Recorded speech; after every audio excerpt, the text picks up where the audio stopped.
So this is the summer solstice. It's June 21st, 2025. We've been doing this for a year now with PNWM, and I am so honored that Alpesh joins us from time to time. I've always felt such a wonderful connection with you, and ever since we first met, and we all have busy lives and can't always make it to the Dharma, but you know, the way that Alpesh's journey has brought him into mindfulness started way back when in 1991. And he attended his first Vipassana retreat with Goenkaji. And maybe he'll tell us a little bit about his past, but he's been able to translate many practices and meditation insights into his work as well in the healthcare industry. And he graduated from the 2-year mindfulness meditation teacher certificate program that's taught by Tara Brock and Jack Cornfield. Some of you might know about it. And so we're very honored to have you here. Thank you. I'm going to turn my microphone off now. Okay, all right. Thank you. Thank you, Candle. I'm always pleased to give them more talks in this Northwest Meditation Sangha. I take the teacher seat with great responsibility. I also acknowledge all the work that Candle and Trina put in, sending invites out, and every time we come here, it takes about 30 minutes for Candle to assemble all the audio equipment. Takes her about 30 minutes to then disassemble after we end the Sangha. So I really appreciate all the hard work that you do, Candle, and thank you. All right, so like Candle mentioned, my name is Alpesh Parikh. I've been on this Dhamma journey for quite some time now. And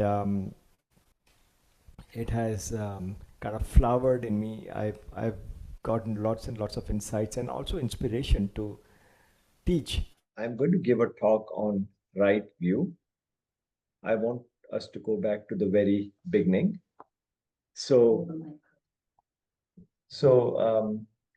after Buddha got enlightened, he gave his very first sermon or sutta. It was called Setting the Wheel of Dhamma in Motion.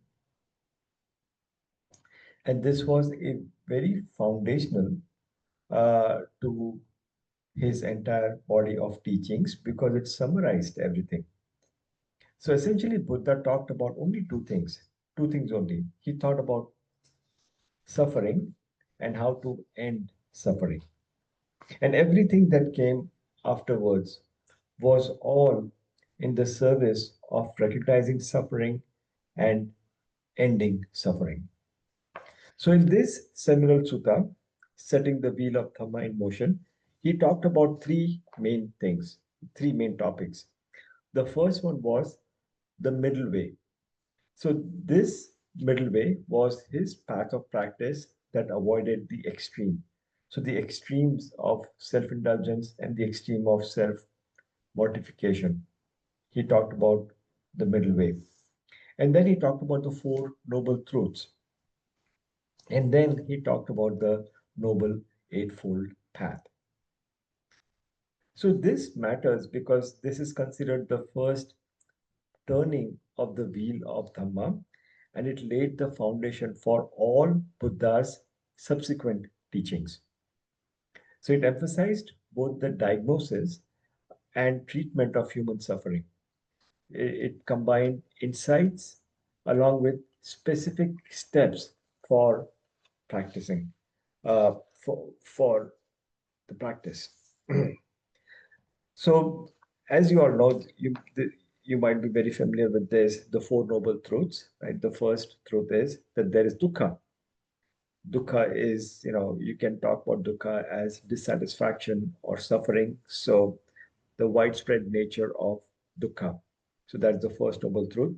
The second noble truth is that there is a cause to this dissatisfaction or suffering. It has a very specific cause. Then the third noble truth is that there is a possibility of cessation of dukkha. And the fourth noble truth is that there is a path that leads us out of suffering. So, and then when he talked about the four noble truths, now, okay, let me take a step back. Buddha is called a list maker, right? He made lists, like literally hundreds of lists of different things. But those lists are not static. They are hyperlinked into one another. They are like fractals in nature. In nature, when we talk about fractal, it's like you see the whole reflected in a part. You see? So in Buddha's teachings are also like fractals. So here in this case, the Four Noble Truths is a teaching that is whole and complete by itself. But now in the Four Noble Truths, the fourth Noble Truth talks about the Eightfold Noble Path.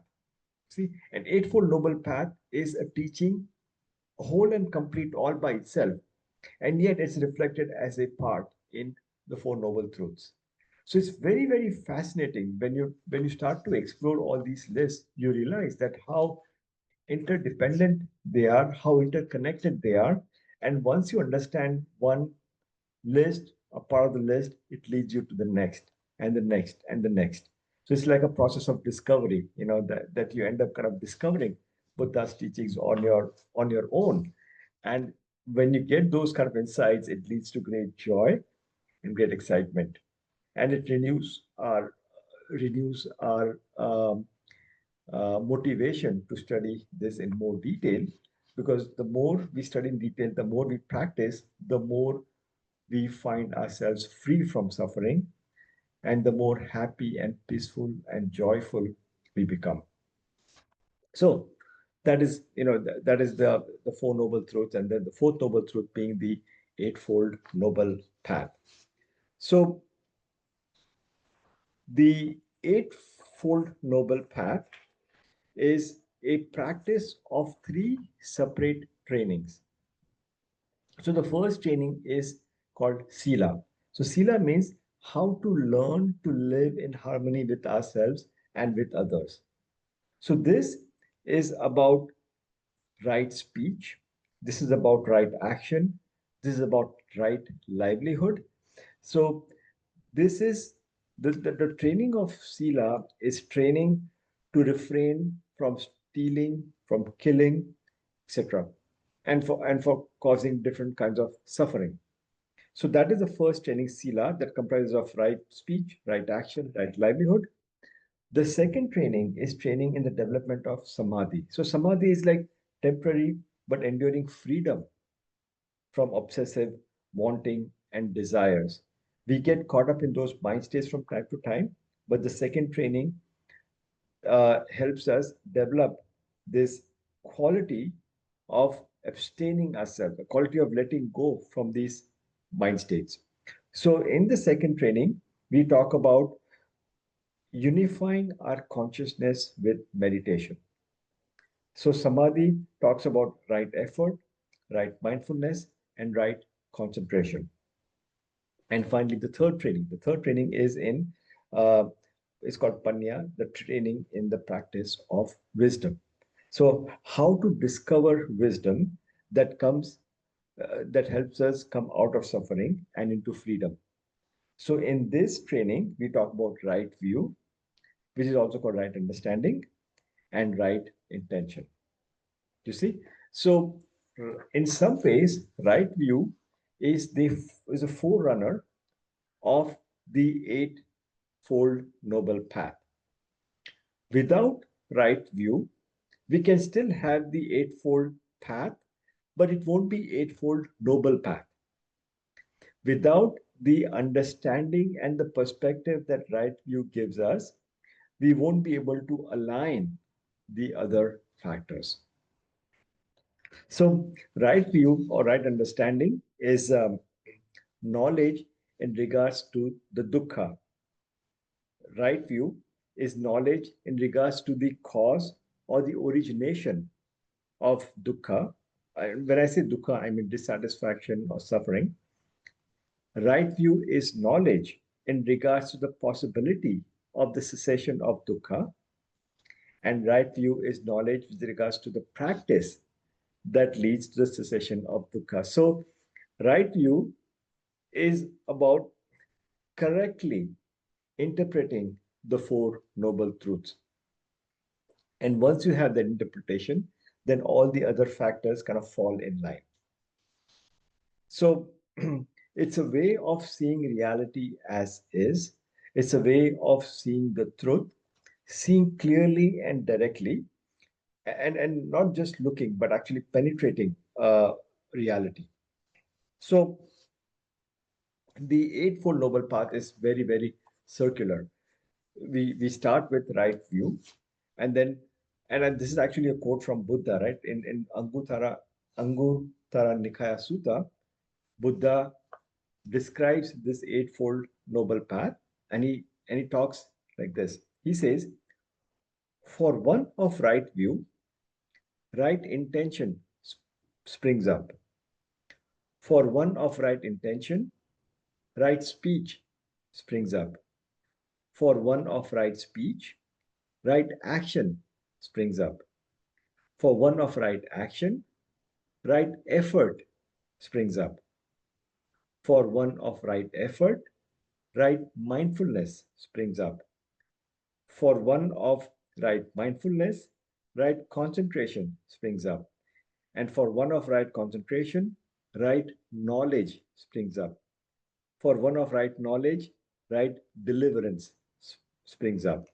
So there is no end. They all feed into one another. It's very, very circular. And what happens is when you have these iterations of this entire circle, you will find yourself coming out of suffering iteratively, in the sense that you realize the cause of suffering, you realize your states of mind that cause the suffering, and you're able to come out of it. You see? So it requires multiple iterations of walking, of cultivating all these factors, implementing these factors to find uh, to find ourselves coming out of suffering. And the more iterations we have, the more faith and the more confidence we have that yes, this actually works.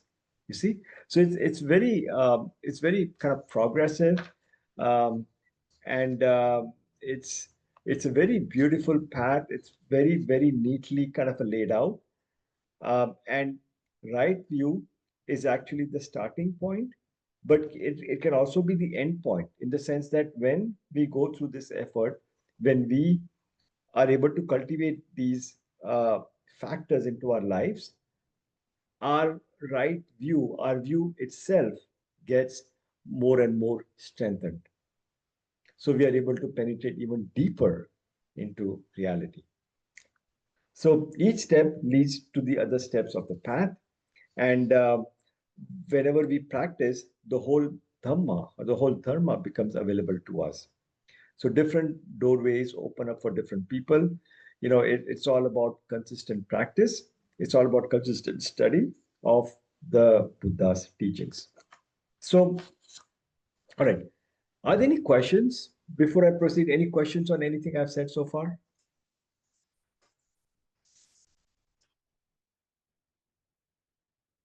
Okay, all right. So, like I said, right view is the beginning and culmination of the path, and it ends with the Four Noble Truths, right? So, we started with Four Noble Truths. We looked at the Fourth Noble Truth. We came to this Eightfold Noble Path, and then the right view again ends up uh, ends back on the Four Noble Truths. So, beginning of the path is seeing that there is dukkha and there is cause for dukkha, right? So, this is so when you talk about right view, we sometimes talk about uh, two different parts. The first part comprises of the first two noble truths. It shows that there is dukkha and that there is a cause for dukkha. And then the second part of right view shows the potential for freedom, potential for cessation of dukkha. And then the second part also talks about the path coming out of this dukkha, the so-called eightfold noble path. So coming back to right view, um, our views have tremendous influence on our hearts and minds and how we see the world and how we respond to the world. So it's important that we do so with the right view, because right view, they are like glasses. If the glasses are tainted, then everything that you see will appear of a different color. It won't show itself in its true kind of a color. So I have some quotes from some monastics on right view. So Bhikkhu Bodhi, he says that right view is the forerunner of the entire path. It is the eye that sees the way, the guide that points the direction. Without right view, even the best intentions can lead us astray. Ajahn Chah, he says, right view is not something to believe in, but something to look through. Like glasses, it helps us see the world clearly. If we are holding wrong view, everything we'll see will be colored by it. And then Thanisaro Bhikkhu, he says, right view is not just an intellectual belief, it is a tool, something to use in investigating your experience to see where your suffering comes from and how to stop it. So it's really, really important to understand right view before we venture out into other areas. So even within right view, we talk about mundane right view and super mundane right view. Again, so this is the genius of Buddha's teaching, that everything is kind of broken down into components and subcomponents. So we're talking about right view as being essential part and forerunner of the Eightfold Noble Path. But even within right view, there is something called mundane right view and super mundane right view. So, mundane right view involves a correct grasp of the law of karma, the moral efficacy of action. So, its literal name is right view of the ownership of action. So, super mundane right view um, strengthens our belief in the law of karma, the law of cause and effect, and its standard formulation um, has been described in one big statement. The statement is this: beings are owners of their actions, the heirs of their actions, they spring from their actions, they are bound to their actions, they are supported by their actions. Whatever deeds they do, good or bad, of those they shall be their heirs. So, this is basically the law of karma, that basically at the end of the day, the only thing we have left is the fruits of our actions. Everything else will be taken away from us, but what is left is going to be the fruits of our actions. So there is a sense of importance and the sense of urgency for us to understand this mundane right view and to engage in right actions, the right actions that yield the right results. So, and then, so that is the mundane right view. And it says mundane because it is helpful, but that mundane right view is not enough to take us all the way to liberation from suffering. So for that, we need what is called as the super mundane right view. So super mundane right view leads to liberation, knowing the four noble truths and the potential to be free from suffering. So the the idea about super mundane right view is that there is nothing within the logic of karmic causality to impel the urge to transcend the cycle of karma and its fruits. So, even if you understand the law of karma, that is not enough to break free from the cycle of birth and rebirth and the cycle of endless suffering. The superior right view leading to liberation is the correct understanding of the Four Noble Truths. You see? So it is this right view that figures as the first factor of the Eightfold Noble Path, as the noble right view. So the Buddha defines the path factor of right view in terms of the four truths, right? What is right view? So the right view is understanding of suffering, of dukkha, understanding the origin of suffering, understanding the cessation of suffering, and understanding of the way leading to the cessation of suffering. So the super mundane right view involves the correct definition and interpretation of the Four Noble Truths. And so,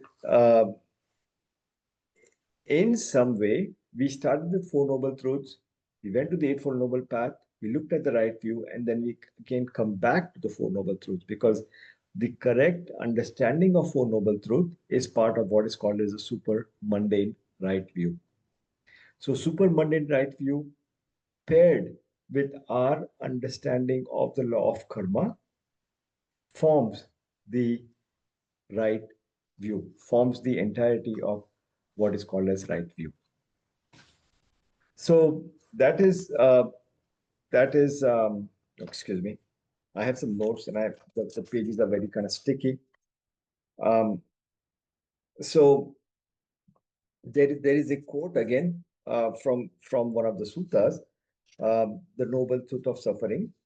Buddha says, birth is suffering, aging is suffering, sickness is suffering, death is suffering, sorrow, lamentation, pain, grief, and despair are suffering. Association with the unpleasant is suffering. Separation from the pleasant is suffering. Not to get one wants is suffering. In brief, the five aggregates of clinging are suffering. So now, when you talk about the existence of suffering, that is the first noble truth. In that noble truth is embedded the teachings of the five aggregates. And the five aggregates, form, feeling, formations, perceptions, and consciousness. Those five aggregates that we call self, they actually lead to suffering. So, embedded within the Four Noble Truths is the truth of not self. You see? Uh, because that's where he talks about the five aggregates of clinging. So, the idea is that, if we consider form, feeling, formations, perceptions, consciousness as ours, as mine, then we are bound to suffer more and more. But the moment we detach ourselves and the moment we realize that these things arise out of cause and conditions of their own and not instigated centrally by ourselves, that is the doorway to liberation. That is the start of us being liberated from suffering. So it's these qualities are these ideas, they are not just intellectual ideas, but they are very, very powerful truths that govern our life, and they also uh, inspire us to understand in order to be free of suffering. Oh, Margaret, you have a question? You have your hand raised? Well, Oh, yeah, I just wanted a little help with something. yes. It's my understanding that the clinging aggregates are suffering. Yes. It's not the aggregates themselves, is that correct? Oh, yeah. Thank you. Thank you, Margaret. That's a very good point. Yes. Clinging to the aggregates, yeah, that is suffering. Yes. And clinging is actually inherent, right? The moment we say that these aggregates are a self, Yes, there is an aspect of clinging already built in. there's an Right? element of clinging, yes, Yeah, yes. yeah. But yeah, it's nice to explicitly call out that yes, clinging to these aggregates cause suffering. So thank you. Thank you. Yeah. All right. Any further questions? Any other questions? Okay. All right. I want to take a moment to talk about the difference between views and perceptions. So we talk about right view. So a view is actually a conceptual framework or belief. So a view is a mental position or a belief or interpretation, how we conceptually understand reality. Right view refers to the correct understanding of reality in accordance with the Dhamma, especially with the Four Noble Truths and karma, right? So in practice, views, they shape our intentions, they shape our speech and actions. It is considered the foundation of Noble Path because it sets the direction for ethical and meditative development, right? So view, again, it's a conceptual framework or belief that governs our intentions and actions. Um, so an example of right view is, believing that actions have consequences, that is right view. Understanding that clinging leads to suffering, that is right view. But not all views are equal. We have some inherent views that cause a lot of suffering, right? So, for example, if we think that the self is eternal, for example, that is actually wrong view, and it is wrong in the sense that it will cause us more and more suffering. Right view is something that will lead us to come out of suffering. So, view is a conceptual framework or belief. Now, perceptions, on the other hand, they are kind of different. Perceptions, they point to immediate mental recognition. So, for example, it's the when we quote unquote perceive, and now perception is, of course, one of the five aggregates, right? It's a mental act of noticing, recognizing, or labeling an experience. Okay, mental act of noticing, recognizing, or labeling an experience. It is more immediate and it's pre-conceptual, unlike views. You see, perception is something that's happening on an immediate basis. So, for example, we can meditate on the perception of impermanence, right? We can we can close our eyes, we can focus on our breath, and we can see that yes, it's breath is coming in, going out. There's no permanency in the breath. And as the breath moves, it affects other parts of our system, right? It might give rise to some sensations in the body. We might end up having some present mental formation, present idea. We might end up having some unpleasant sensations, right? So if we close our eyes, we can have a direct experience of perceptions, right? Like perception of impermanence.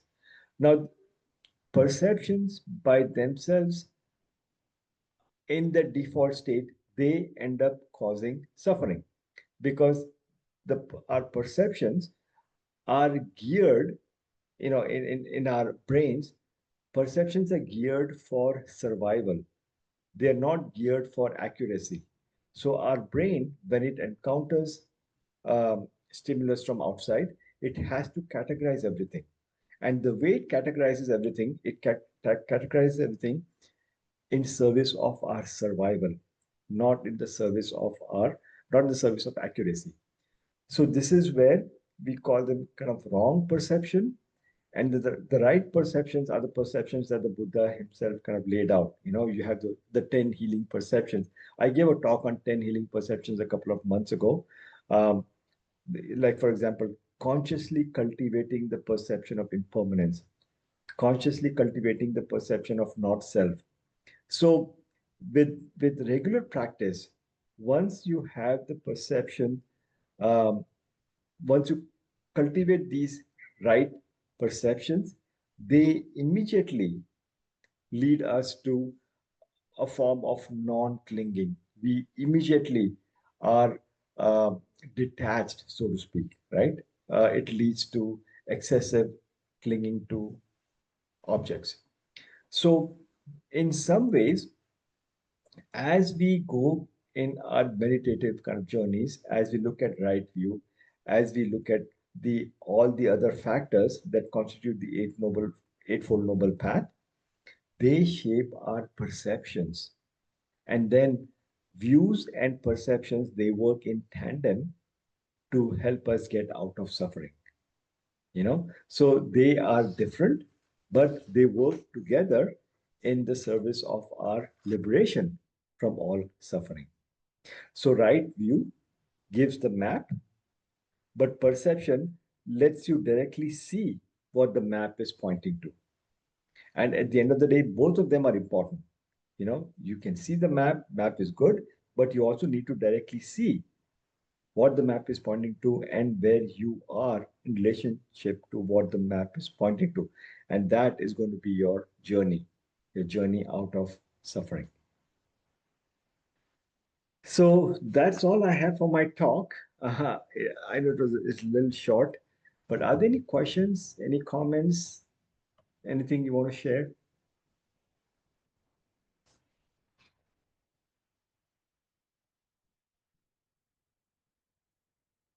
Okay. Okay. Hi, Margaret. I just wanted to say that I like what you said about perceptions generated for survival, because then we have we're when you really recognize that and that's clear to you, you also recognize that they cannot be accurate if for the moment. And so Yes, it helps to free you up from the labeling as much as possible so that you can be more present. exactly. Yes, Yeah, exactly. yeah. Thank you. Yeah, yeah, thank you. Yeah, and that's so important, Margaret, because at if you look at the dynamics of enlightenment, right? Mm. We are doing this practice to be free of suffering, and what's happening inside of us, right? Mhm. Those perceptions are getting strengthened. So then they become our default mode of mind. Yes, So yes. when you go through life, immediately when something happens, Yeah, this is impermanent, yeah, oh, this is not self. yeah, So we are automatically um, responding yeah, in wisest possible manner, yeah, without yeah. any conscious effort from our part. Yes, because too we recognize that they can be instrumental in a fixed view. You know? Exactly. Yes, Yeah, exactly. yeah, Yeah, which we want to be careful of, that, yeah, exactly. yeah, Thank you. And so this is how views and perceptions kind of go together, yes, It's good to understand the roles that they play. yes, Um, and so that kind of helps a lot in our journey. yes, thank you. Yeah, thank you. All right, so it's 5:45. How about we take a short break and then we'll come back and we'll do a short guided meditation? Is that okay, Candy? Why don't you pause the recording? I'll try to join you. Okay, all right.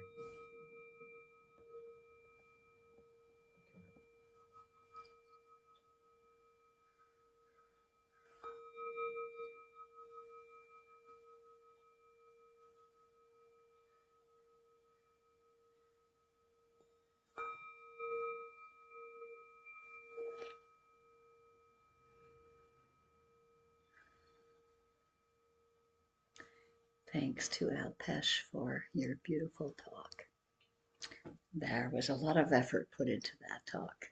Much appreciated. And hopefully the recording will turn out so that we can listen to it later on YouTube or Facebook so that we can really grok more of the important points that you made. There was a lot to it.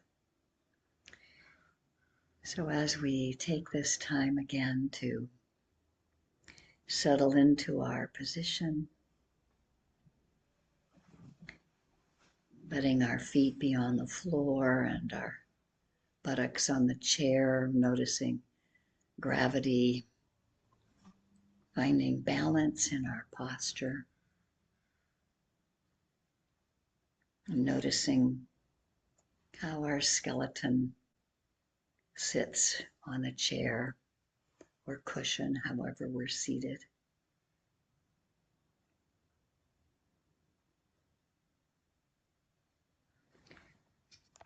allowing sensations to be known. There might be obvious sensations on exposed skin, of touch, of air, warm or cool.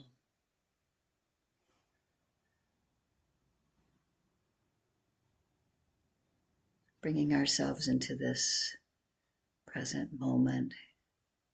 Hearing is being known.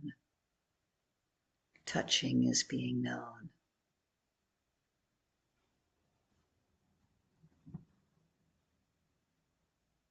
Feeling gravity at our feet and where we're seated.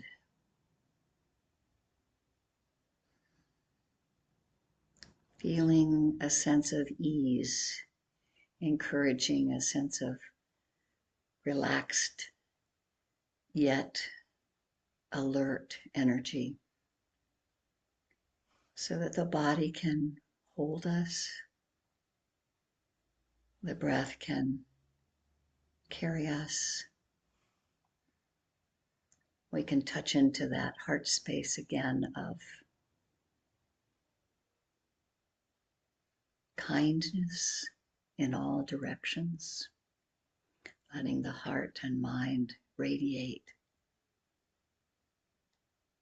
kindness in all directions, above and below, around and everywhere, including ourselves and others. Setting this foundation of an open heart, an open and relaxed heart that we want to cultivate.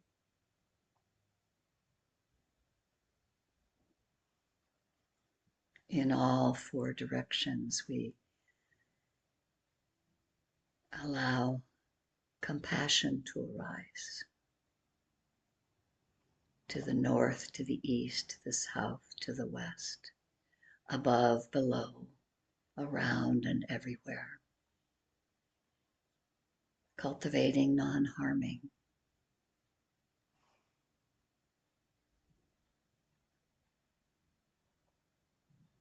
Cultivating compassion.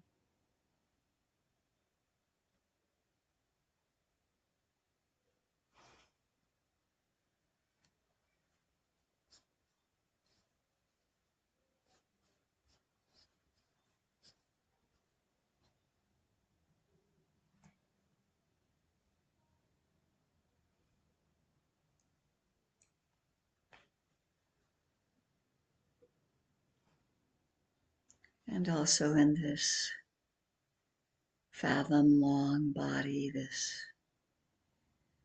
vessel of all of those impermanent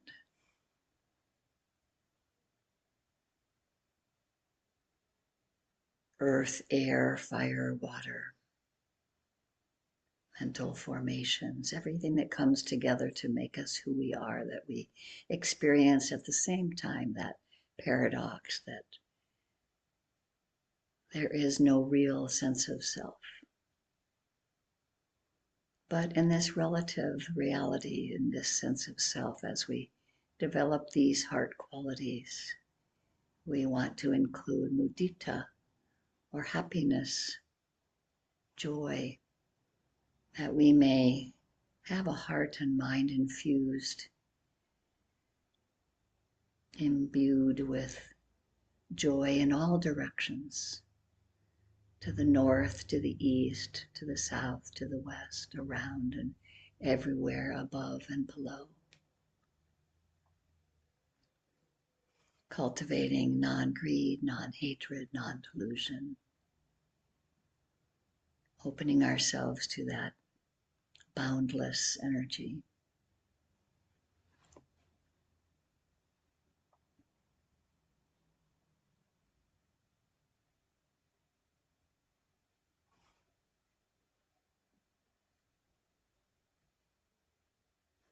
And infusing the world also with equanimity. May we incline our hearts and minds as we open to equanimity, to seeing things clearly as they are as best we can, radiating to the north, the east, the south, the west, above, below, around, and everywhere.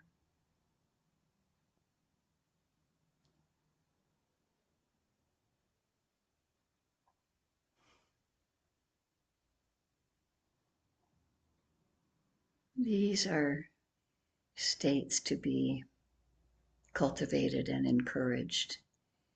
This is a good way to walk around in the world.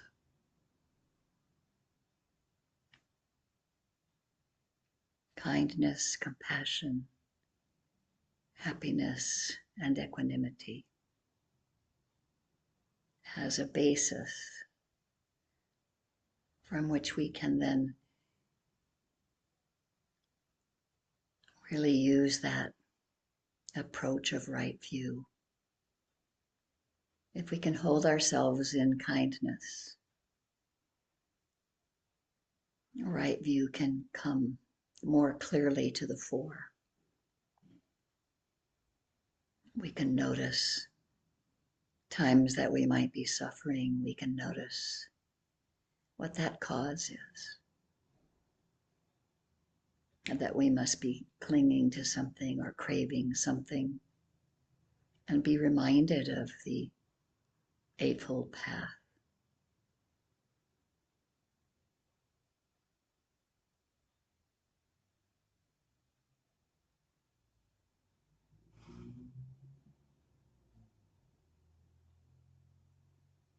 Just in this moment, breathing in and breathing out, letting the body be spacious, letting the heart and mind be filled with those good emotional qualities, to be able to see clearly what arises in the heart and mind with mindful awareness, arising and passing away, understanding again that sense of impermanence.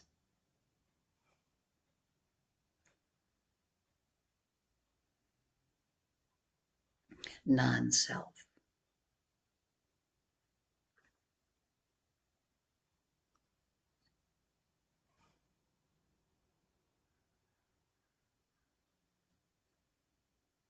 That gets caused by dukkha, by clinging.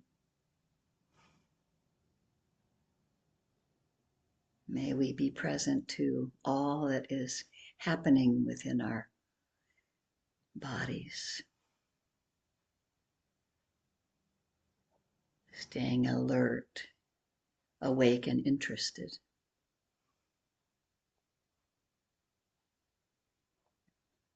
in seeing clearly, in letting wisdom arise on its own as it helps let go of what's causing harm to ourselves.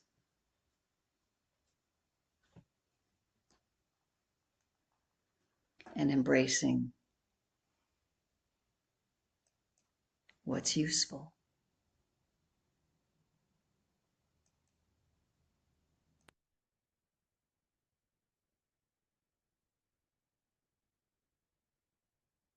And we can see all this just with our attention at the breath.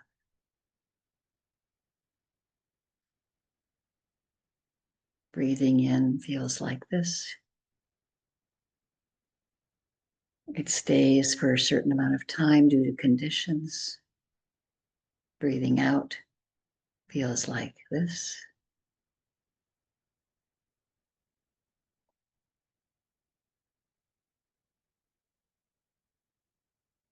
We reach the bottom of the exhale. There's that space between the exhale and the inhale, that moment of awareness.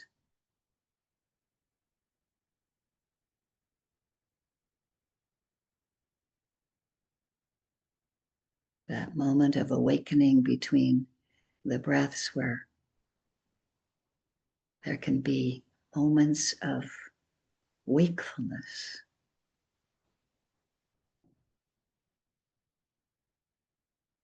of liberation, seeing clearly.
And using right view, we can always begin again, noticing the breath, noticing the touch point, no judgment, just beginning again, seeing clearly the nature of what's arising.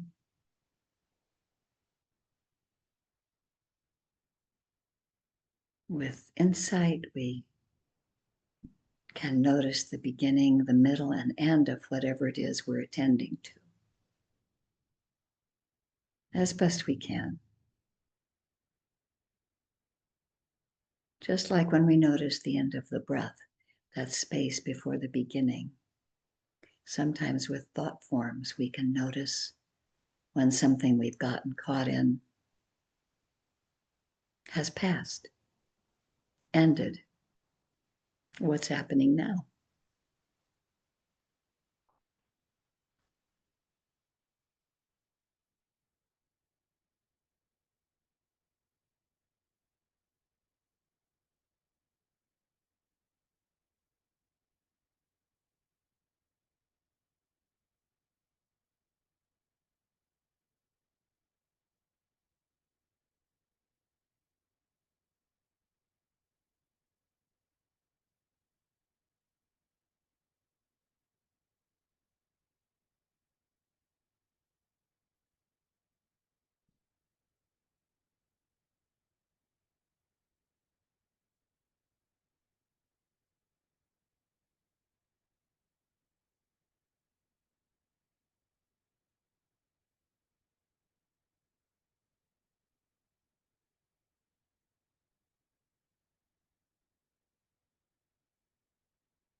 We can also ask ourselves, what is the attitude of the mind right now?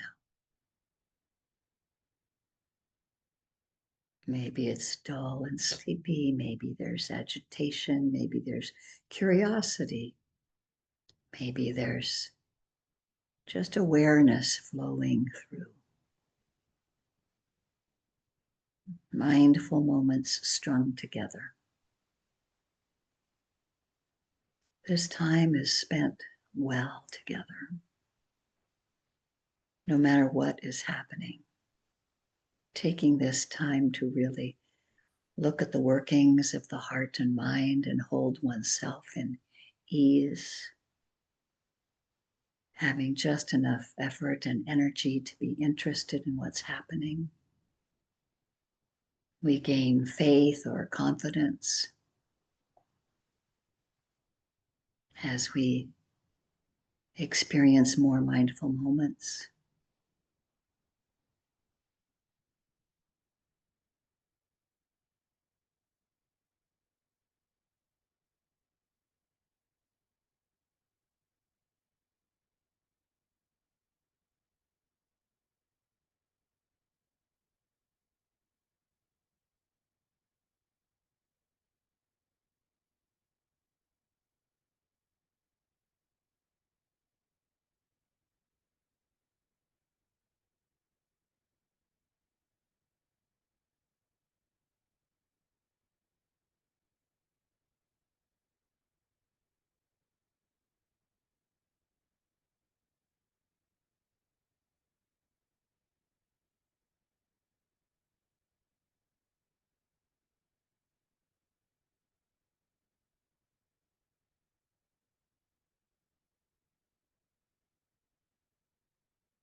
remembering to hold ourselves in kindness and compassion.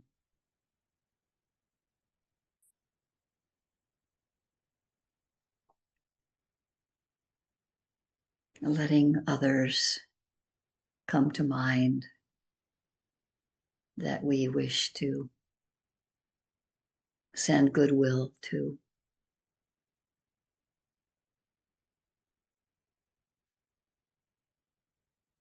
Friends, family, loved ones, neighbors,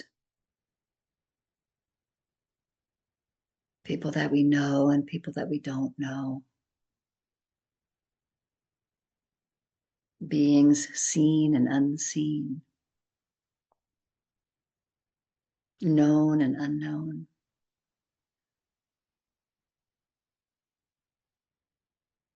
Enlightened and unenlightened, those in sorrow and those in joy. May our open-heartedness include all beings, above, below, around, and everywhere. Those that swim deep, deep down in the darks of the waters. All those beings without legs, and those beings with legs. 2 legs, 4 legs, 6 legs, multiple legs. Hundreds, thousands, millions of legs. Those beings that fly, known and unknown, winged ones.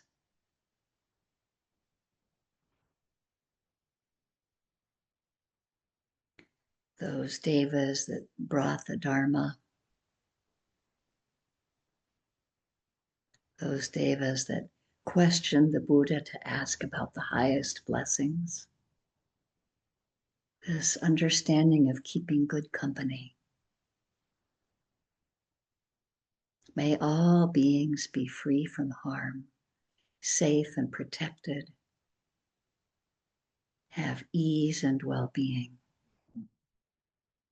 Anicca vata sankara upadavaya domino upakitawa merchanti te sam vapasamo sukho. All conditioned things arise and pass away. They're subject to impermanence, and seeing this clearly brings the greatest happiness, which is peace.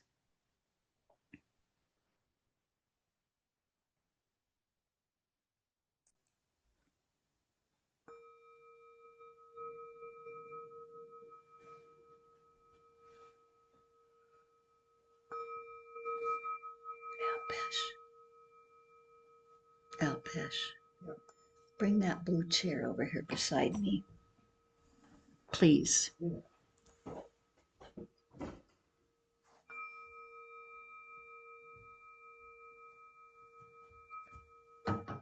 Thank you for your practice. I'm going to squeeze Alpesh in here so that we can both see you. And let's just take a couple of minutes for any more